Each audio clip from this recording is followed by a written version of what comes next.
कितना है एकदम समझ में आ जाएगा आपके।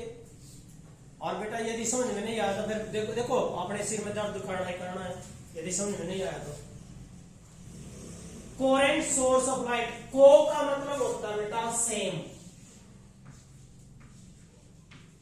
क्या होता है सेम, और इसका मतलब बेटा हम ये लगा सकते हैं कि सेम वेवलेंथ से संबंधित। लेकिन अब आपको इसका एग्जांपल देता हूं, आपके समझ में आ जाएगा। एक रूम में बेटा आपने जो यूज करना है ना वो सोर्स करना है मोनोक्रोमेटिक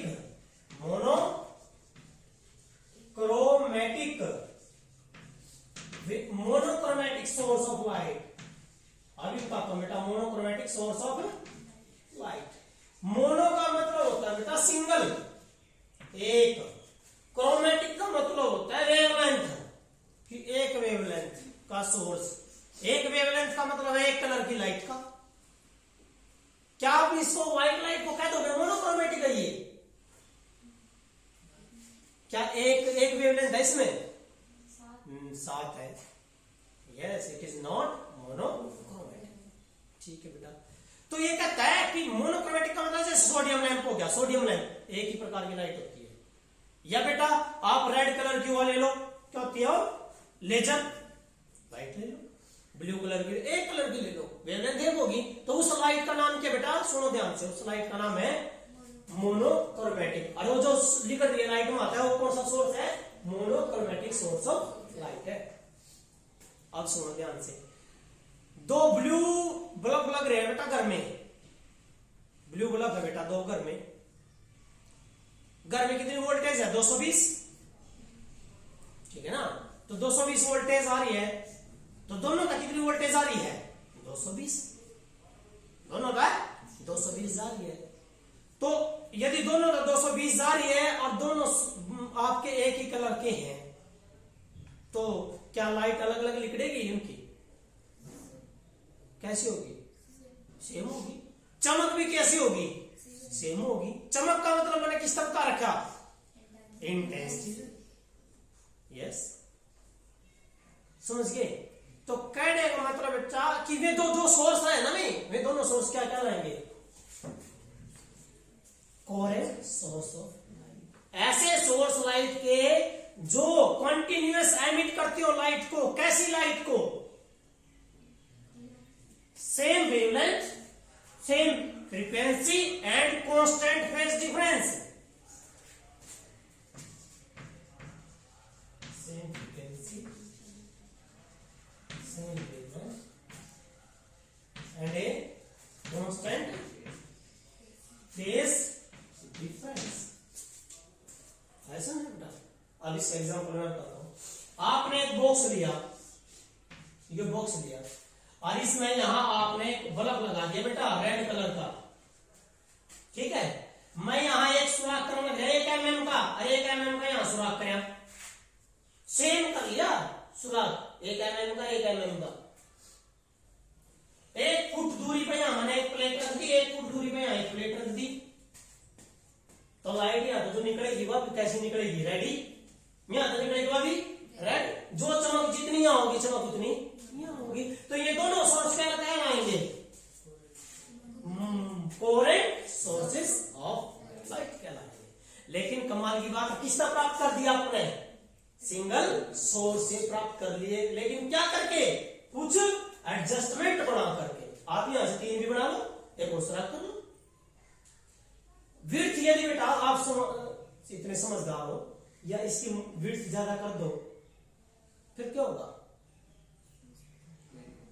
ज्यादा नहीं आएगी लाइट, ज्यादा हो जाएगी। तो जितनी ज्यादा चौड़ा करो उतनी ज्यादा लाइट जाएगी बेटा। इसका मतलब क्या है? इंटेंसिटी ज्यादा हो जाएगी ना। तो इसका मतलब यहां क्या होया कि सेम इंटेंसिटी की, कैसे बेटा? Same intensity, same wavelength, same frequency के कांस्टेंट फेज डिफरेंस की लाइट जिन सोर्सेज में से निकलती हैं, उन सोर्स को क्या बोलते हैं बेटा? कोहेरेंट सोर्स ऑफ लाइट बोलते हैं। और जो लाइट का जो सोर्स होना चाहिए, क्या होना चाहिए? मोनोक्रोमेटिक होना चाहिए। Condition clear? अब आगे बात करते हैं बेटा कंडीशन, यस, एक पॉइंट है बेटा, एक पॉइंट है, क्वेश्चन है कि two independent sources can not be coherent sources. इसका मतलब क्या बेटा, इसका मतलब क्या है, दो इंडिपेंडेंट सोर्स कभी भी कोहेरेंट नहीं हो सकते। अरे भाई वाक्य में सच है, दो इंडिपेंडेंट है, कौन कौन से, एक तो 220 का वोल्टेज पे, एक 400 वोल्टेज पे, क्या सेम? नो। एक रेड लाइट का और एक ग्रीन लाइट का, क्या वो कोहेरेंट है? नहीं। इसलिए क्या कहता है, two independent sources never be coherent. लेकिन दो डिपेंडेंट हो सकते हैं या सेम, यदि सेम के ऊपर ऑपरेट कर रहे हैं वो तो हो सकते हैं। तो क्वेश्चन पहला क्या है, दो independent sources never be coherent sources. Now अगला टॉपिक है बेटा, इसी के अंदर है, condition for obtaining the two coherent source of light. भाई कैसे आप to coherent source of light कैसे प्राप्त कर सकते हो भाई? पहला देखिए, दो कोहेरेंट सोर्स ऑफ लाइट आप कैसे प्राप्त कर सकते हो बेटा? सिंगल सोर्स से प्राप्त कर सकते हैं, लेकिन कुछ एडजस्टमेंट होना करके, by doing some adjustment. Now next अगला बेटा ये कहता है कि अच्छा चलो ये बात आ गई, ये दोनों सोर्स थे बेटा, दोनों सोर्स हैं, कोहेरेंट हो गए। ये दो सोर्स बेटा कोहेरेंट है ना, इनमें तो जो लाइट है कैसी है, मोनोक्रोमेटिक है या फिर अलग है? मोनोक्रोमेटिक है। तो two sources of light should be monochromatic. अगला पॉइंट सुनो बेटा, मान लो यहीं पर एक और लगा दिए, सुराख एक और कर दिया, दो सुराख सेम साइज के, तो लाइट तो पहले की कमरे में, यहां लाइट तो पहुंचेगी बेटा। ये कहता है इस सोर्स से जो लाइट पहुंची है एक पॉइंट पे, और इस सोर्स से उसी पॉइंट पे जो लाइट पहुंचेगी बेटा, इनके बीच में path difference should be minimum. Path difference होना चाहिए, मिनिमम होना चाहिए। कंडीशन कहता है the path difference between the two, किसके बीच में बेटा? टू वेव्स जो कहां से निकली है, कोहेरेंट सोर्सेज ऑफ लाइट का वेव निकलता है, किसी पॉइंट पर पहुंची और वहां पॉइंट पर पहुंची है, तो उनके बीच में जब वहां पहुंची है उनके बीच में पाथ डिफरेंस कितना होना चाहिए? मिनिमम होना चाहिए। कहना चाहिए मिनिमम, शुड बी मिनिमम। और ये बात मैंने कल आपको बता दी थी बेटा, एक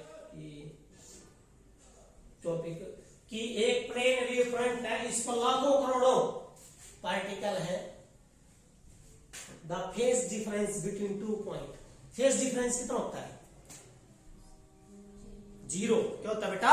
जीरो। फेज डिफरेंस कितना होता है बेटा? जीरो होता है। कितना होता है बेटा? Zero. Phase difference is zero. तो ये तो बेटा कोहेरेंट सोर्सेज ऑफ लाइट कर लोगे, बस ये कर